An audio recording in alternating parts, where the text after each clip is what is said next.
Oh, hi, I'm Jen, and welcome to my vlog space. Yeah.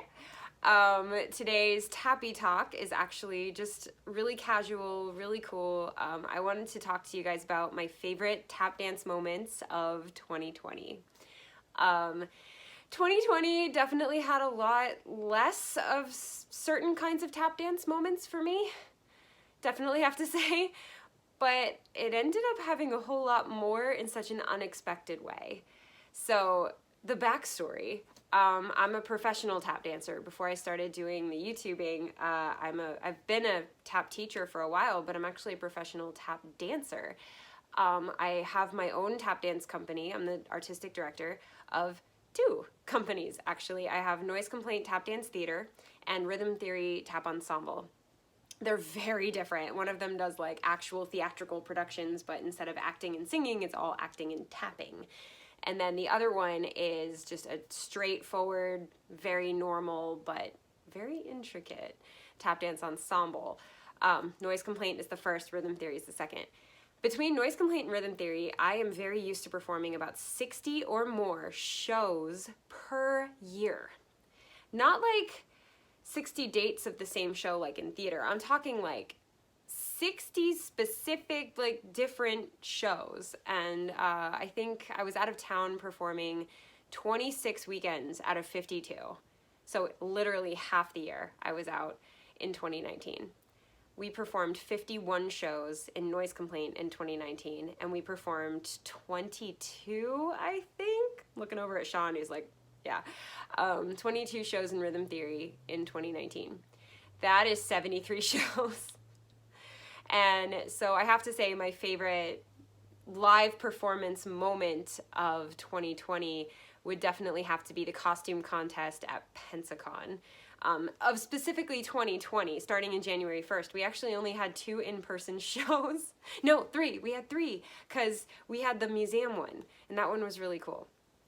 But yeah, we had Pensacon of 2020. We got to perform at, we had several shows that weekend. I think we had 3 shows, and then like we had the costume contest show.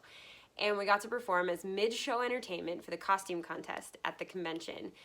And it was so cool because it was outdoors, and we're not used to doing that one outdoors, but it had such a big crowd.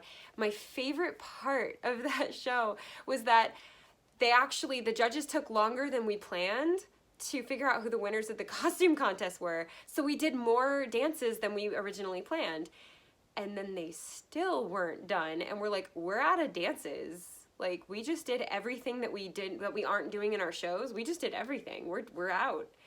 And they were like, oh, well, okay, I guess we'll figure something out. And I ran over to them. I was like, wait, what if we led the whole audience in the Cupid Shuffle and other dances like that until the judges are done? And the lady's like, well, yeah, that'd be great. So we literally led the audience in like the Cupid Shuffle and the wobble and stuff like that. And that just ended up being my favorite show of 2020. I thought it was amazing. It was so much fun, and I hope to do it again at some point. But yeah, that was my favorite live performance moment of 2020. Like I said, we had that one, and then we had InfinityCon the week later, and then it was over. Rhythm Theory also had a show, I think, in the beginning part of 2020. I think it was like the week before that.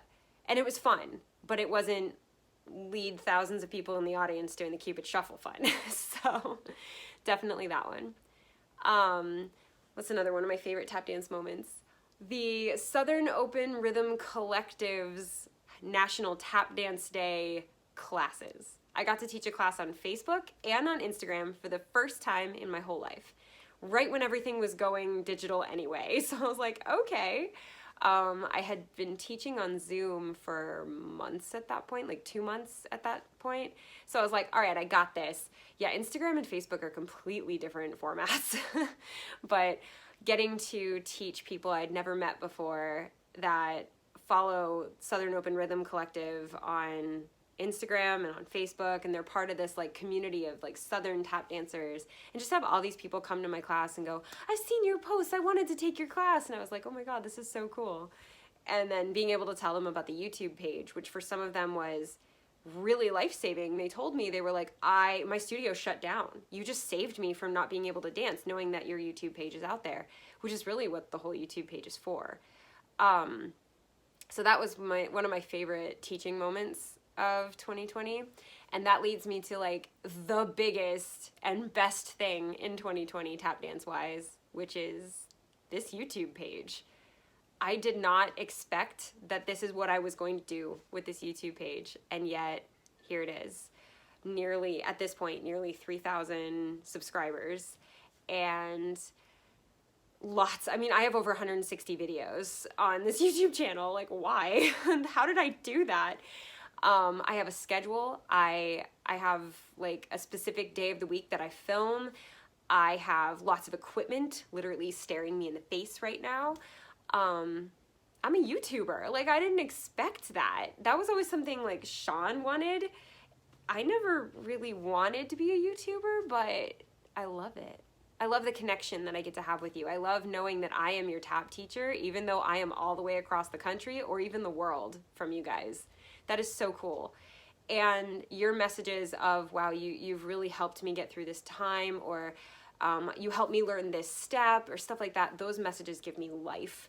So I think my favorite tap dance thing of all in 2020 is the creation and like the continuation of this YouTube page. I am absolutely excited to see what 2021 brings for this YouTube page and for my relationship as your teacher and with you as my student.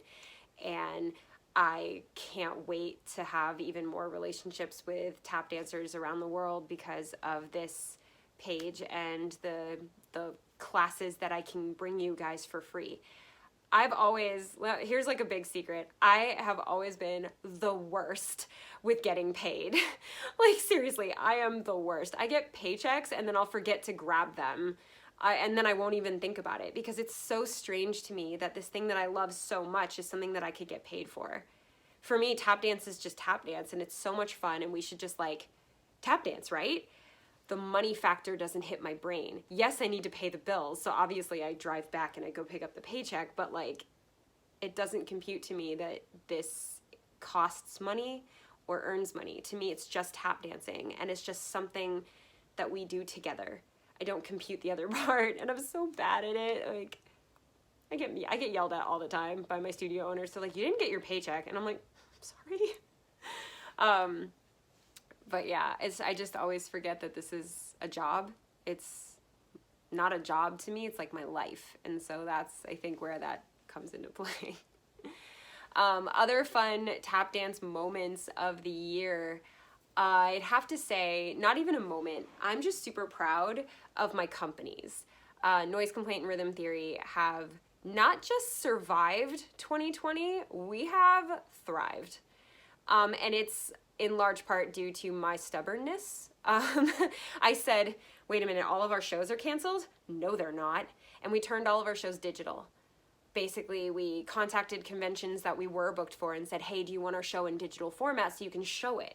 And as you guys have seen, I've posted about it, a show here and there. I'll be like, definitely log into Twitch today on this channel because our show's going to be seen there. And it's been a wild ride changing the entire format of our show, but it's been amazing. So I'm so proud of my companies for taking this and turning it into something amazing. We've done a couple of in-person shows, but we've changed the way that we do it. We don't have staging anymore. We just have our boards and we stay on them. And we also wear masks because not only is it important to me that we are safe, but also that we set an example a lot. I do believe that dancers can perform in masks. Why do I believe that? Because we do it. We do full-length, hour-long shows. I'm in every single dance. And I do it in a mask, and it's fine. And, you know, it's not the most pleasant thing I've ever done, but it's worth it. And so if my company can set that example, then I'm happy to set that example. And, you know, health issues notwithstanding is all I can say about that. You know, if I do have a dancer that has trouble with masks, and so she sometimes wears a face shield instead, and that's fine.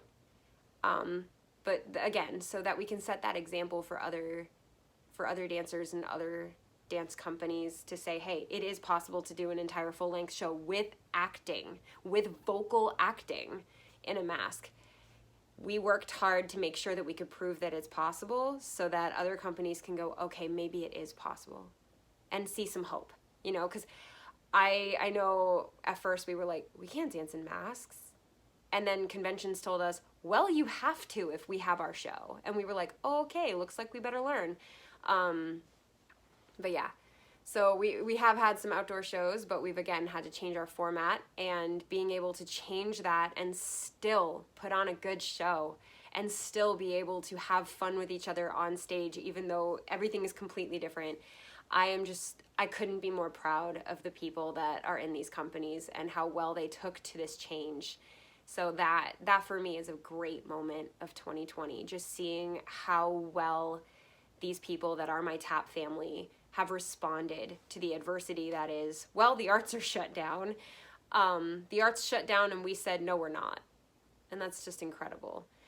We're shut down in person a little. I'm not going to lie. Like we aren't doing our in-person shows like we usually do. We were supposed to fly to Minneapolis. We were supposed to go to Louisville, I think, or somewhere. And we were supposed to go to Indianapolis and all over Florida. And we were supposed to go to South Carolina. We were supposed to perform all over the place. And we didn't. So instead, we performed digitally. We performed in many, many different corners of the internet, not of the United States. So, and again, I'm just so proud. So those are some of my favorite moments of 2020 as a tap dancer. Oh wait, I have one more. The amount of pride that I have in my students, whether they're from my studio or whether they're you guys. This is, I think, might be my favorite moment of 2020. My favorite thing of 2020. Let me go a little closer.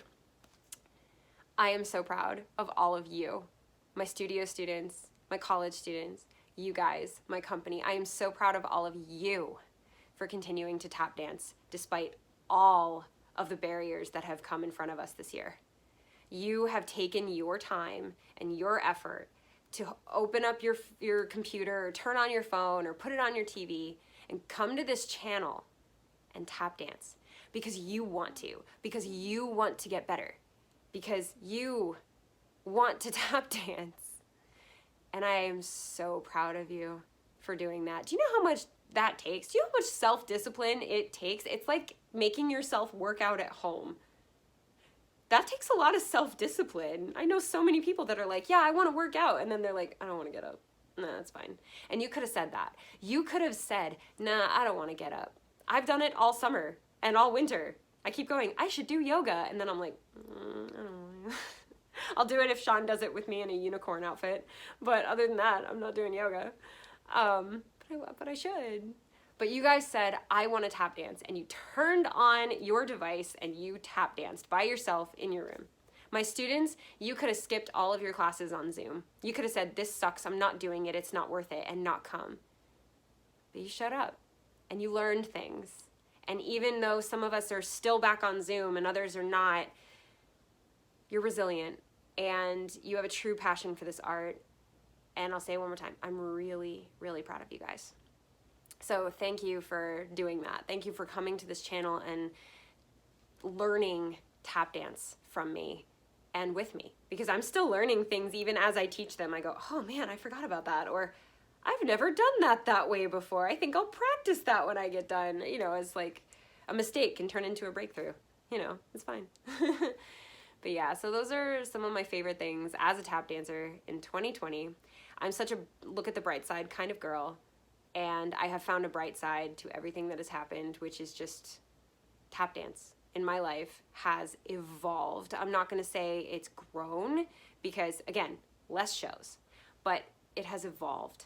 And that is so exciting. And I want to see it as something exciting. I don't want to see it as something negative. I'm going to see it as something exciting. And I'm going to see it as a challenge. And you guys have all had a challenge and you rose to it. And again, I couldn't be more proud. So yeah, that was my fun tap moments of 2020. I hope you guys enjoyed this vlog. Please hit that subscribe button and join the Tap fam if you're not already subscribed. And please hit the thumbs up button so other people can find this video and learn why I am so freaking proud of you. Please hit that thumbs up button. But yeah, more choreography tutorials, step tutorials, technique tutorials. Those are all coming in 2021 and this week too. And then more Tappy Talks. And if you guys have suggestions for topics for these, please write them down below, because sometimes I take a couple weeks to find an idea and I'm like, what am I gonna do? It's due tomorrow. It's like homework. So make sure if you have things you want me to discuss or teach you in these Tappy Talks, please put them down below. That really helps me out. But yeah, I hope you guys have a wonderful and safe holiday season. And as always, thank you for dancing with me.